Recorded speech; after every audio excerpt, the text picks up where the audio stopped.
Kehidupan para jawara silat Muna di masa lalu bisa dibilang masih sangat misteri. Mulai dari gerakan-gerakan silat yang unik, hingga sejarah serta lokasi pertarungan mereka. Termasuk pantangan atau larangan yang paling ditakuti dalam petualangan mereka sebagai seorang pendekar. Terkait hal ini, sesungguhnya ada pantangan paling ditakuti serta dijauhi para jawara silat Muna. Pantangan dimaksud adalah godaan perempuan. Menurut informasi, sebelum seorang jawara mulai belajar ilmu bela diri silat Muna, maka ajaran pertama sang guru adalah kemampuan mengendalikan hawa nafsu, terutama nafsu birahi untuk melakukan perbuatan zina. Tidak tanggung-tanggung, ketika pantangan ini dilanggar, maka seluruh kesaktian sang jawara akan hilang seketika. Akibatnya pada saat bertarung, tubuhnya bisa lebih mudah terkena pukulan, sabetan parang, ataupun tikaman keris. Bahkan ibarat kata, sehebat apapun seorang jawara silat Muna, manakala larangan ini dilanggar maka bertarung dengan anak kecil pun si jawara akan kalah bahkan terbunuh.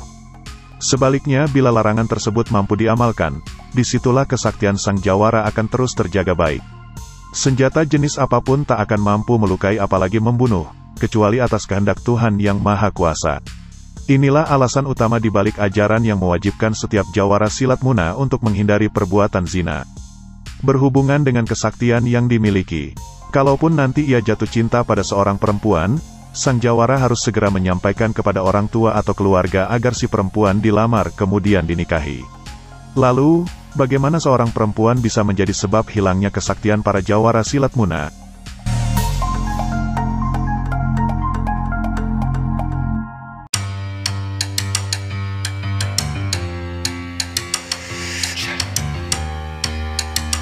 Jadi di zaman dahulu, para jawara silat Muna sangat terkenal dengan prinsip hidup penuh komitmen, terutama menuntaskan pertarungan sampai ada yang lumpuh bahkan mati salah satunya. Prinsip ini membuat kaum jawara susah dijebak dengan kekayaan ataupun jabatan. Itu karena mereka hanya fokus bertarung dan bertarung.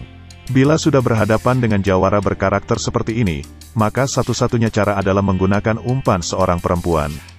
Tapi, tidak semua perempuan akan dijadikan umpan untuk menghancurkan seorang jawara silat Muna. Biasanya, syarat utama perempuan yang bisa menjadi penggoda adalah berperawakan cantik, menarik, dan tak kalah penting komunikatif. Adapun tugas mereka tak ubahnya seperti anggota pasukan intelijen. Bekal kecantikan sebagai modal awal, untuk menarik sang jawara ke dalam perangkap yang telah disiapkan.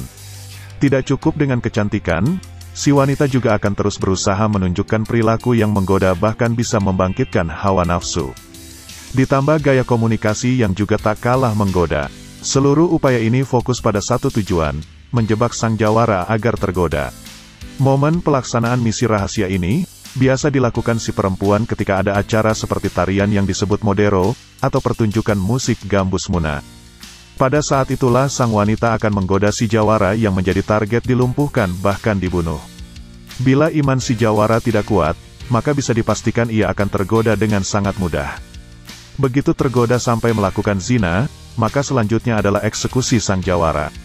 Bisa dilakukan seusai berbuat zina, atau menunggu beberapa hari kemudian. Intinya musuh yakin, bila segala kesaktian sang jawara sudah hilang hingga mudah untuk dilumpuhkan ataupun dibunuh.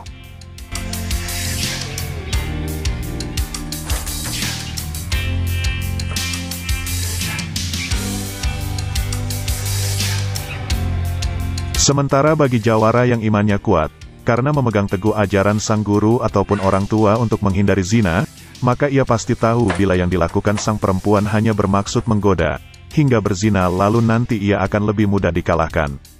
Bahkan ada informasi yang menyebutkan, ada tipikal jawara silat Muna yang memiliki firasat sangat kuat. Kekuatan firasat tersebut, membuat mereka tahu lebih awal tentang adanya bahaya yang mengancam. Oleh karena itu dia akan terus berusaha mawas dan menjaga diri. Tidak mudah terpancing godaan perempuan secantik atau semenarik apapun. Kemana dan di mana saja ia selalu memerhatikan keadaan sekitar, karena musuh bisa saja muncul dan menyerang secara tiba-tiba. Inilah jawara yang sangat sulit bahkan tidak bisa ditaklukkan, kecuali atas kehendak Tuhan Sang Pencipta. Itu karena si jawara silat Muna memahami, ilmu atau kesaktian akan meningkat dengan pesat manakala diri mampu dijaga dari hal-hal terlarang terutama berzina. Sesungguhnya ini berhubungan dengan falsafah hidup orang Muna, bahwa ilmu yang diperoleh dari seorang guru hanya 50%. 50% lainnya bahkan lebih dari itu, diperoleh karena pengabdian kepada guru dengan mengamalkan segala ajaran serta menjauhi semua larangan. Kemampuan menjaga diri serta kesediaan mengamalkan ajaran-ajaran guru penuh ikhlas. Inilah yang membuat ridho ilmu guru atas diri seorang jawara turun. Jadi, kapanpun dan dimanapun sang jawara akan selalu terlindungi baik dari segala mara bahaya, ataupun niatan-niatan tidak baik dari orang lain khususnya musuh.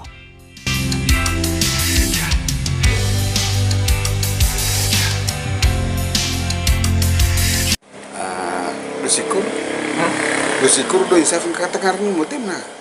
Bersyukur do insaf do tawakal do man sama itu.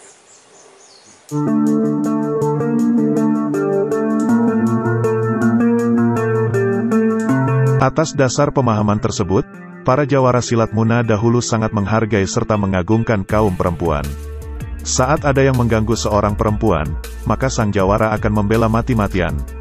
Berapapun jumlah musuh yang dihadapi, semua akan dilawan demi menjaga kehormatan kaum perempuan. Apalagi terhadap istri ataupun anak-anak mereka.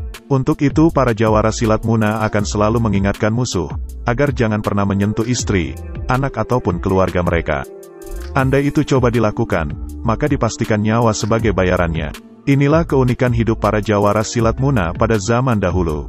Mereka keras bahkan tak memberi ampun musuh atau lawan, tapi sangat bertanggung jawab kepada keluarga. Para jawara silat Muna yang lain juga demikian. Perseteruan antara kedua jawara hanya diselesaikan oleh mereka, tak akan melibatkan keluarga. Keluarga kedua jawara yang terlibat pertarungan juga tak akan menuntut balas, manakala keluarga mereka terbunuh selama duel tersebut hasil kesepakatan bersama. Bukan karena tipu muslihat ataupun pengeroyokan. Sifat-sifat luhur seperti itu yang membuat para jawara silat Muna sangat disegani, baik di kalangan masyarakat Muna ataupun orang-orang dari daerah lain. Semoga sifat-sifat demikian bisa menjadi karakter kaum generasi muda khususnya di Kabupaten Muna.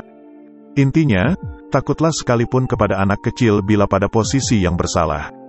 Tapi bangkit dan melawanlah sekuat tenaga sekalipun harus menghadapi 100 orang musuh sekaligus, manakala berada dalam posisi benar dan membela harga diri.